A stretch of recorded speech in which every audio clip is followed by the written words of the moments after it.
Dear student, myself Ranjana Mishra, Department of Psychology, Marwari college Ranchi. यानी आत्मसम्मान, जो कि सेल्फ कॉन्सेप्ट से जुड़ा एक महत्वपूर्ण पक्ष है, का अध्ययन करेंगे।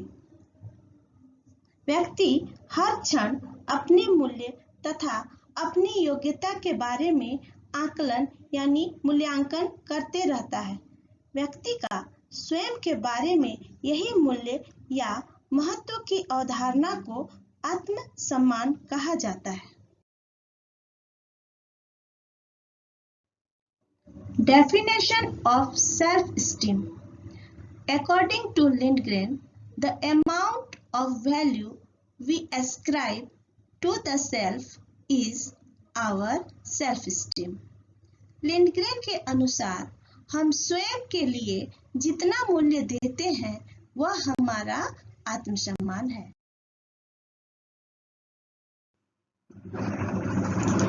लेवल ऑफ सेल्फ एस्टीम, आत्मसम्मान का स्तर। आत्मसम्मान का स्तर अलग अलग व्यक्तियों में अलग अलग पाया जाता है। किसी व्यक्ति में इसका स्तर उच्च होता है तो किसी में इसका स्तर निम्न होता है। व्यक्ति अपने आप को जितना महत्व देता है उसी अनुपात में उसका आत्मसम्मान होता है। अन्य व्यक्तियों द्वारा जो मूल्य आरोपित किया जाता है वह उस व्यक्ति के लिए आत्मसम्मान का सूचक होता है। इस प्रकार आत्मसम्मान एक प्रकार से व्यक्ति द्वारा अपने आप को स्वीकार करने की मनोवृत्ति है। अध्ययनों से ज्ञात हुआ है कि जब बालक का पालन पोषण कलहपूर्ण एवं नकारात्मक पर्यावरण में होता है तो उसका आत्मसम्मान निम्न कोटि का हो जाता है। रोजर्स के अनुसार बच्चे के आत्मसम्मान पर सर्वप्रथम उसके माता-पिता का प्रभाव पड़ता है। अतः बालक के प्रति माता-पिता का स्नेह सकारात्मक होता है तो उसे संतोष प्राप्त होता है। यही संतोष बच्चे के आत्मसम्मान में वृद्धि करता है। सेल्फ एफिशिएंसी यानी स्वयं प्रभावकारिता। What is self efficiency? यह आत्मसम्मान यानी सेल्फ कॉन्सेप्ट से जुड़ा हुआ एक दूसरा महत्वपूर्ण पक्ष है, जिसे आत्मसक्षमता या आत्मदक्षता भी कहते हैं। यह व्यक्ति के अपने कार्यात्मक कुशलता से संबंधित आत्म मूल्यांकन है। अर्थात इस अवधारणा के फलस्वरूप व्यक्ति अपनी क्रियाओं द्वारा वांछित प्रभाव उत्पन्न करने का प्रयास करता है। यानी यह एक व्यक्ति का विश्वास या धारणा है कि वह परिस्थिति विशेष में किस किस कार्य को निपुणता से कर सकता है। अर्थात यदि एक व्यक्ति यह सोचता या विश्वास करता है कि एक विशेष स्थिति में जिस प्रकार के व्यवहार की आवश्यकता होगी उस प्रकार की योग्यता उसमें है या वैसा व्यवहार करने की क्षमता उसमें है तो वह व्यक्ति आत्म सक्षमता युक्त कहा जाएगा। जैसे परीक्षा में पास होना, युद्ध में विजयी होना, चुनाव में जीत जाना आदि। Self regulation, स्वनियमन। स्वनियमन, नियंत्रण या व्यवस्थापन का अर्थ व्यक्ति का अपने व्यवहार को संगठित यानी ऑर्गेनाइज करने की क्षमता या योग्यता से होती है। व्यक्ति अपने आवश्यकताओं की पूर्ति तथा चुनौतियों का सामना हर क्षण हर समय करता रहता है।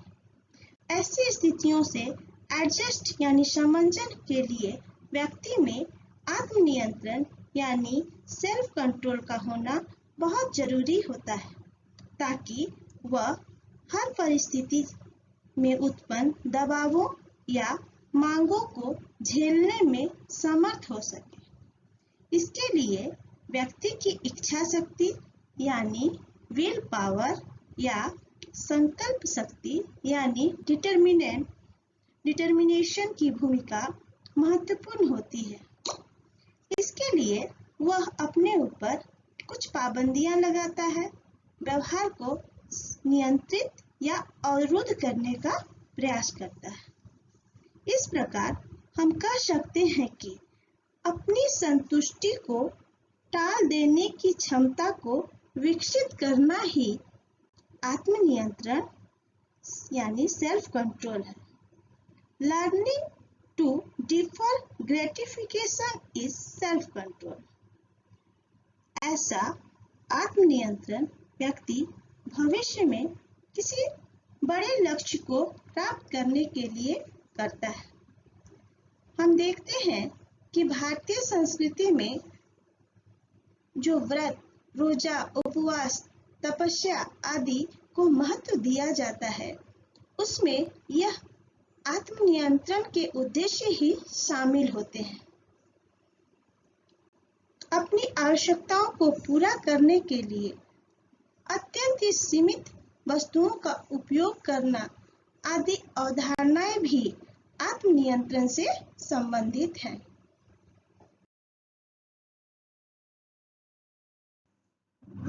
Some psychological techniques for self-control।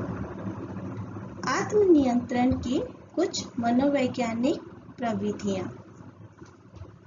आत्मनियंत्रण एक अर्जित व्यवहार है, अतः इसकी क्षमता को कुछ मनोवैज्ञानिक प्रविधियों का उपयोग करके बढ़ाया जा सकता है, जो कि निम्नलिखित हैं। Number 1, self observation of own behaviour, यानी अपने व्यवहार का स्वयं प्रेक्षण करना। इस प्रविधि द्वारा व्यक्ति अपने अंदर झांक कर अपने व्यवहारों से संबंधित विवरणों के क्रमबद्ध तरीके से व्यवस्थित और विश्लेषित कर आत्म से संबंधित ज्ञान को संगठित करता है। सेकेंड, स्टिमुलस कंट्रोल, उद्दीपक नियंत्रण। यह टेक्निक सीखने के प्रयास से संबंधित है। इस टेक्निक में व्यक्ति द्वारा किसी खास स्टिमुलस की उपस्थिति में कुछ विशिष्ट क्रिया को करना तथा किसी दूसरे के प्रकार की स्टिमुलस की उपस्थिति में उस अनुक्रिया को नहीं करना आदि सीखा जाता है। थर्ड, सेल्फ रीइंफोर्समेंट, आत्म प्रबलन। आत्मनियंत्रण की यह तीसरी प्रविधि है। इस प्रविधि में व्यक्ति अपने सुखद व्यवहारों को प्रबलित यानी रीइंफोर्समेंट करता है, जिससे ऐसे व्यवहारों को बार बार घटित होने की संभावना बढ़ जाती है। साथ ही साथ व्यक्ति दुखद व्यवहार से छुटकारा पाना चाहता है, अतः ऐसे व्यवहारों को दोहराना नहीं चाहता। इसके परिणाम स्वरूप प्रबलित व्यवहार व्यक्ति के आत्म को संगठित और सुदृढ़ करता है। 4, सेल्फ इंस्ट्रक्शन, आत्मनिर्देशन। यह आत्मनियंत्रण की एक महत्वपूर्ण टेक्निक है। इस टेक्निक में व्यक्ति स्वयं अपने आप से बातचीत करता है तथा खुद को निर्देशित करता है, जिससे उसके व्यवहार निर्धारित दिशा में विकसित होते हैं।